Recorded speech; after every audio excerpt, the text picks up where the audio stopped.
Sir কয়টা টাকা সাহায্য করেন না? বস অগ 1 টাকাও দিবেন না, আর এই টাকা দিয়ে নেশা করে, অগ আমি ভালো করে চিনি। এই তুই চুপ থাক, তোরে আমি এক শর্তে সাহায্য করবো। তুই আজকের পরে তুই কোনো জায়গায় ভিক্ষা করতে পারবি না। ঠিক আছে স্যার, আমি আর ভিক্ষা করুম না।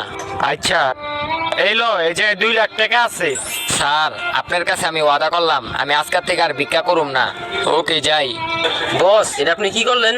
আরে 2 লাখ টাকা দিয়ে দিলেন?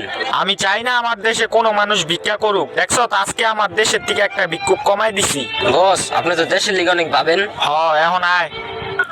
তুই এই এরিয়াটা সামলা। ওকে। কিরে তুই? কিরে তুই 6 মাসের মধ্যে এমন কি করলি যে তুই এত বড় লোক হয়ে গেছস? আমি স্যার স্যার কিছু দেন স্যার। এই এটি আমার লোক, যা যা, তোরা যা, অন্যদিকে যা। কিরে এটি কারা আসিল? আপনারা আমি ওয়াদা দিছিলাম না যে আমি আর ভিক্ষা করুম না। এখন আমি বেতন দেওয়া 2টা কর্মচারী রেখে লইছি, এখন অগদা আমি ভিক্ষা করাই।